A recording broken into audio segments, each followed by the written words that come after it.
Sir ನಾವು ಚಿಕ್ಕಬಳ್ಳಾಪುರದಿಂದಾನೆ ಬಂದಿರೋದು, 8ನೇ ward. ಇಲ್ಲಿಗೆ ಬಂದ್ಮೇಲೆ ಕಣ್ಣು ತೋರ್ಸಿದ್ವಿ, ಆಮೇಲೆ ಕಾಲು ಮೂಳೆ ತೋರ್ಸಿದ್ವಿ, ಆಮೇಲೆ ಸ್ಪೆಕ್ಸ್ ಕೊಟ್ಟಿದ್ದಾರೆ, ವಾಕಿಂಗ್ ಸ್ಟಿಕ್ ಕೊಟ್ಟಿದ್ದಾರೆ, ಆಮೇಲೆ ಹಚ್ಕೊಳ್ಳೋದಕ್ಕೆ ಜೆಲ್ ಕೊಟ್ಟಿದ್ದಾರೆ, ಮಾತ್ರೆಗಳು ಕೊಟ್ಟಿದ್ದಾರೆ.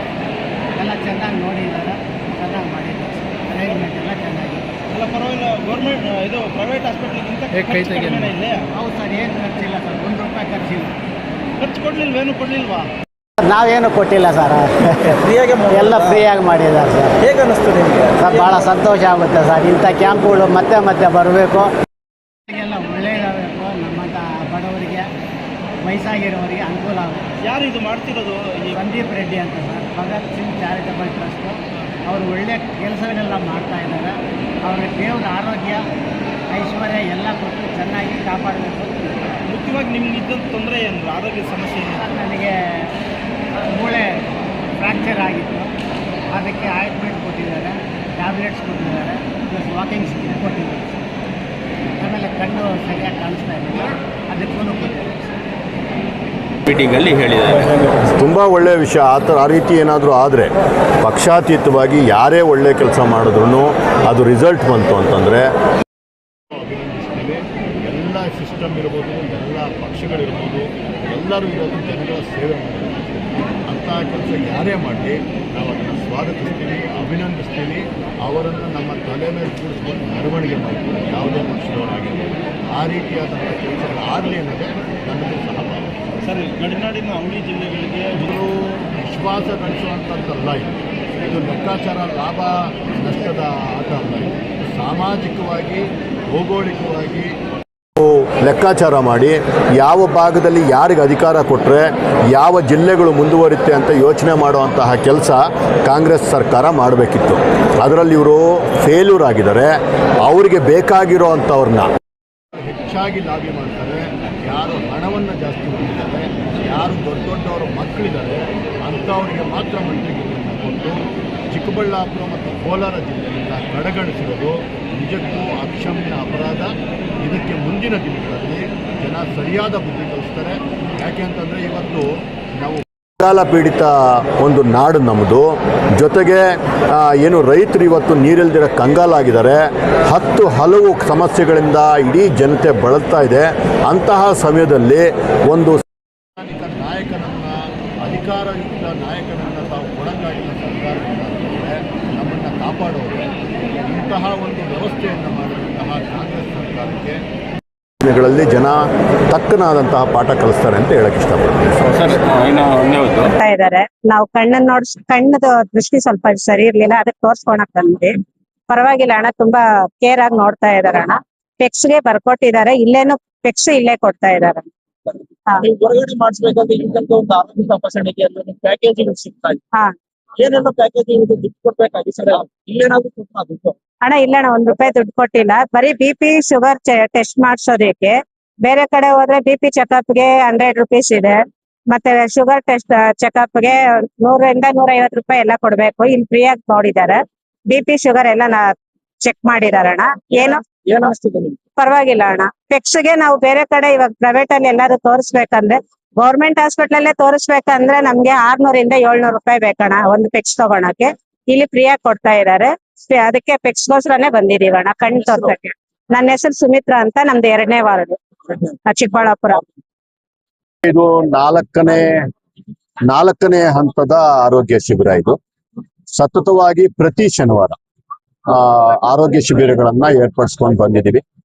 ಇದಕ್ಕೆ ವಿಶೇಷವಾಗಿ ನಾನು ನಾರ್ತ್ ಈಸ್ಟ್ ಪಾಯಿಂಟ್, ನಮ್ಮ ಈಸ್ಟ್ ಪಾಯಿಂಟ್ ಹಾಸ್ಪಿಟಲ್ ಅವರಿಗೆ ವಿಶೇಷವಾದ ಧನ್ಯವಾದಗಳನ್ನ ಇಡೀ ಚಿಕ್ಕಬಳ್ಳಾಪುರದ ಜನತೆಯ ಪರವಾಗಿ ಅರ್ಪಿಸ್ತೇನೆ. ಜೊತೆಗೆ ಈ ಇಡೀ ಕಾರ್ಯಕ್ರಮ ಯಶಸ್ವಿ ಆಗಕ್ಕೆ ನನ್ನ ಜೊತೆಯಲ್ಲಿರುವಂತಹ ಯುವ ಮಿತ್ರರ ಪಡೆ ಏನಿದೆ ಅವರಿಂದ ಮಾತ್ರ ಇವತ್ತು ಈ ಒಂದು ಕಾರ್ಯಕ್ರಮ ಯಶಸ್ವಿಯಾಗಿದೆ. ಜೊತೆಗೆ ನನ್ನ ಜೊತೆಯಲ್ಲಿರುವಂತಹ ಹಿರಿಯರು ಪ್ರತ್ಯಕ್ಷವಾಗಿ ಮತ್ತು ಪರೋಕ್ಷವಾಗಿ ನನಗೆ ಕೊಡ್ತಾ ಇರುವಂತಹ ಗೈಡೆನ್ಸ್, ಅದರಿಂದನೇ ಇವತ್ತು ಇಷ್ಟೊಂದು ಸಾವಿರಾರು ಜನಗಳ ಆರೋಗ್ಯವನ್ನ ನಾವು ವಿಚಾರಣೆ ಮಾಡುವಂತಹ, ಅವರಿಗೆ ಸರಿ ಮಾಡುವಂತಹ, ಅವರಲ್ಲಿ ಒಂದು ಆತ್ಮವಿಶ್ವಾಸ ತುಂಬಿಸುವಂತಹ ಕೆಲಸವನ್ನ ನಾವು ಮಾಡ್ತಿದೀವಿ. ಎಲ್ಲದಕ್ಕೂ ಕಾರಣ ಸಂದೀಪ್ ರೆಡ್ಡಿ ಅಲ್ಲ, ಸಂದೀಪ್ ರೆಡ್ಡಿ ಹಿಂದೆ ನಿಂತಿರುವಂತಹ ಅಪಾರವಾದ ಯುವ ಪಡೆ ಮತ್ತು ಹಿರಿಯರ ಮಾರ್ಗದರ್ಶನ. ಒಂದು ಮಾತಿಗೆ ನಿಮ್ಮ ಮೆಚ್ಚುಗೆ ಯಾವ ರೀತಿ ಇದೆ? ಸರ್, ಸೇವೆ ಮಾಡಕ್ಕೆ ಅಧಿಕಾರನೇ ಇರಬೇಕು ಅಂತಿಲ್ಲ. ಸೇವೆ ಮಾಡಕ್ಕೆ ನಿಮಗೆ ಬೇಕಾಗಿರುವಂತದ್ದು ಮನಸ್ಸು, ಮತ್ತೆ ಪ್ರತಿಯೊಬ್ಬ ಮನುಷ್ಯನಲ್ಲೂ ದೇವರನ್ನ ಹುಡುಕುವಂತಹ ಕೆಲಸ, ಮತ್ತೆ ಪ್ರತಿಯೊಬ್ಬ ಮನುಷ್ಯನು ನನ್ನಷ್ಟೇ ಪ್ರಾಮುಖ್ಯತೆ ಹೊಂದಿದಾನೆ, ನನ್ನ ಕುಟುಂಬದಷ್ಟೇ ಬೇರೆ ಕುಟುಂಬಗಳು ಇಂಪಾರ್ಟೆಂಟ್ ಅಂತ ಯಾವ ಮನುಷ್ಯನಿಗೆ ಅನ್ಸುತ್ತೋ ಅವನಿಗೆ ಯಾವುದೇ ಅಧಿಕಾರನೂ ಬೇಡ. ಅದನ್ನ 10 ಹಲವು ಎಕ್ಸಾಂಪಲ್ಗಳು ಈಗಾಗಲೇ ನಮ್ಮ ಪ್ರಕೃತಿ, ನಮ್ಮ ಇತಿಹಾಸ ಸೆಟ್ ಮಾಡಿದೆ. ಯಾರೋ ಬೇಡ, ಇಲ್ಲೇ ಕೂಗಳತೆ ದೂರದಲ್ಲಿರುವಂತಹ ಮುದ್ದೇನಹಳ್ಳಿಯಲ್ಲಿರುವಂತಹ ಮಧುಸೂದನ ಸಾಯಿ ಗುರುಗಳೇನ್ ಒಂದು ಎಕ್ಸಾಂಪಲ್ ಸೆಟ್ ಮಾಡಿದ್ದಾರೆ. ಅವ್ರ ಮುಂದೆ ನಾವು ಏಕಶ್ಚಿತ್, ನಮ್ದು ಏನೂ ಅಲ್ಲ ಅಂತಹ ಒಂದು ಅದ್ಭುತವಾದ ಕೆಲಸವನ್ನ ಮಾಡ್ತಿರುವಂತಹ ಈ ನನ್ನ ಚಿಕ್ಕಬಳ್ಳಾಪುರದ ಮಣ್ಣಿನಲ್ಲಿ ನಾನು ಸಹ ಒಂದು ಅಳಲ್ ಸೇವೆ ಮಾಡೋದಕ್ಕೆ ನನ್ನೆಲ್ಲ ಯುವ ಮಿತ್ರರ ಜೊತೆ ಸೇರಿ, ನನ್ನೆಲ್ಲ ಜನತೆಯ ಜೊತೆ ಸೇರಿ ಒಂದು ಕೆಲಸ ಮಾಡ್ತಿದ್ದೀನಿ.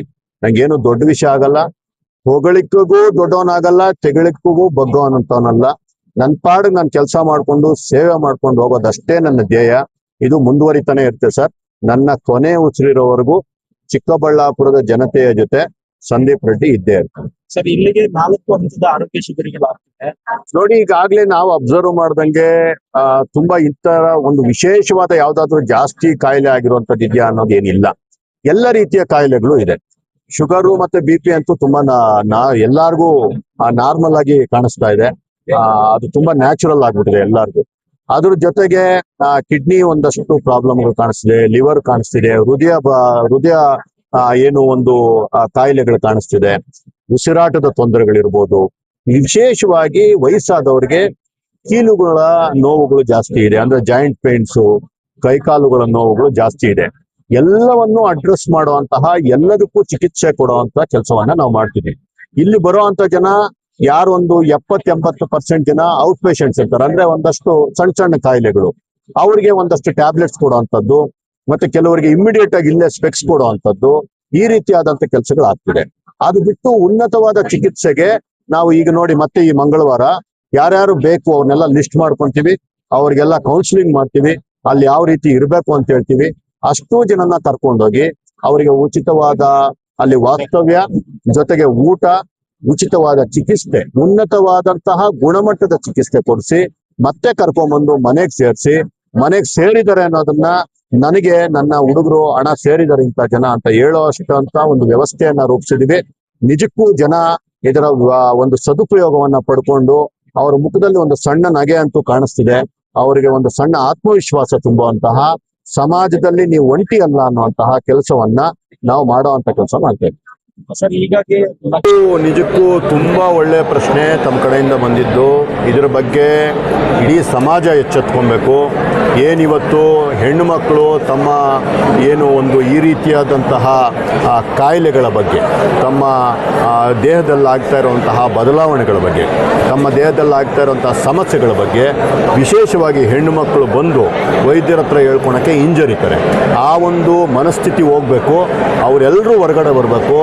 ದೇಹ ಅನ್ನೋದು ಒಂದು ದೇಗುಲ, ಅದು ಯಾವುದು ಏನು ಮುಚ್ಚಿಡೋ ಅಂಥದ್ದು ಏನಲ್ಲ. ಮತ್ತು ವೈದ್ಯರು ಅನ್ನೋದು ದೇವ್ರ ಥರ. ಅವ್ರ ಹತ್ರ ಬಂದು ತಾವು ತಮಗಾಗ್ತಾ ಇರುವಂತಹ ವ್ಯವಸ್ಥೆ, ತಮಗಾಗ್ತಾ ಇರುವಂತಹ ತೊಂದರೆನ ಮುಕ್ತವಾಗಿ ಮಾತಾಡಿದಾಗ ಮಾತ್ರನೇ ನಾವೆಲ್ಲರೂ ಸೇರಿ ನಿಮ್ಮ ಕಾಯಿಲೆಯನ್ನು ಸರಿ ಮಾಡೋಕ್ಕೆ ಸಾಧ್ಯ. ಇಲ್ಲ ಅಂತಂದರೆ ತಾವು ಅಲ್ಲೇ ನರಳ್ತಾ ಇರ್ತೀರ.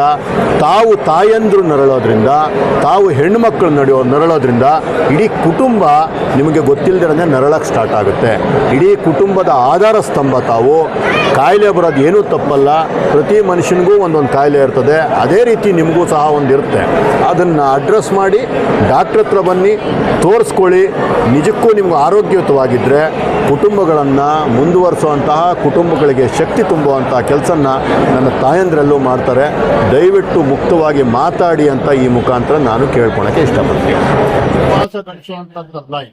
ಇದು ಲೆಕ್ಕಾಚಾರ ಲಾಭ ನಷ್ಟದ ಆಟ ಅಲ್ಲ. ಸಾಮಾಜಿಕವಾಗಿ, ಭೌಗೋಳಿಕವಾಗಿ ಲೆಕ್ಕಾಚಾರ ಮಾಡಿ ಯಾವ ಭಾಗದಲ್ಲಿ ಯಾರಿಗೆ ಅಧಿಕಾರ ಕೊಟ್ರೆ ಯಾವ ಜಿಲ್ಲೆಗಳು ಮುಂದುವರಿಯುತ್ತೆ ಅಂತ ಯೋಚನೆ ಮಾಡುವಂತಹ ಕೆಲಸ ಕಾಂಗ್ರೆಸ್ ಸರ್ಕಾರ ಮಾಡಬೇಕಿತ್ತು. ಅದರಲ್ಲಿ ಇವರು ಫೇಲ್ಯೂರ್ ಆಗಿದ್ದಾರೆ. ಅವ್ರಿಗೆ ಬೇಕಾಗಿರೋ ಅಂಥವ್ರನ್ನ ಹೆಚ್ಚಾಗಿ ಲಾಬಿ ಮಾಡ್ತಾರೆ. ಯಾರು ಹಣವನ್ನ ಜಾಸ್ತಿ ಹೊಂದಿದ್ದಾರೆ, ಯಾರು ದೊಡ್ಡ ದೊಡ್ಡವರ ಮಕ್ಕಳಿದಾರೋ ಅಂತವ್ರಿಗೆ ಮಾತ್ರ ಮಂತ್ರಿಗಿರಿ. ಚಿಕ್ಕಬಳ್ಳಾಪುರ ಮತ್ತು ಕೋಲಾರ ಜಿಲ್ಲೆಯಿಂದ ಕಡೆಗಣಿಸಿರೋದು ನಿಜಕ್ಕೂ ಅಕ್ಷಮ್ಯ ಅಪರಾಧ. ಇದಕ್ಕೆ ಮುಂದಿನ ದಿನಗಳಲ್ಲಿ ಜನ ಸರಿಯಾದ ಬುದ್ಧಿ ಕಲಿಸ್ತಾರೆ. ಯಾಕೆ ಅಂತಂದ್ರೆ ಇವತ್ತು ನಾವು ಕಾಲ ಪೀಡಿತ ಒಂದು ನಾಡು ನಮ್ಮದು. ಜೊತೆಗೆ ಏನು ರೈತರು ಇವತ್ತು ನೀರಿಲ್ದಿರ ಕಂಗಾಲಾಗಿದ್ದಾರೆ. ಹಲವು ಸಮಸ್ಯೆಗಳಿಂದ ಇಡೀ ಜನತೆ ಬಳಲ್ತಾ ಇದೆ. ಅಂತಹ ಸಮಯದಲ್ಲಿ ಒಂದು ನಾಯಕನನ್ನ, ಅಧಿಕಾರಯುಕ್ತ ನಾಯಕನನ್ನ ತಾವು ಕೊಡಕ್ಕಾಗಿಲ್ಲ ನಮ್ಮನ್ನ ಕಾಪಾಡೋರು. ಅಂತಹ ಒಂದು ವ್ಯವಸ್ಥೆಯನ್ನ ಮಾಡಿದಂತಹ ಕಾಂಗ್ರೆಸ್ ಸರ್ಕಾರಕ್ಕೆ ಜನ ತಕ್ಕನಾದಂತಹ ಪಾಠ ಕಲಿಸ್ತಾರೆ ಅಂತ ಹೇಳಕ್ ಇಷ್ಟಪಡ್ತೀನಿ.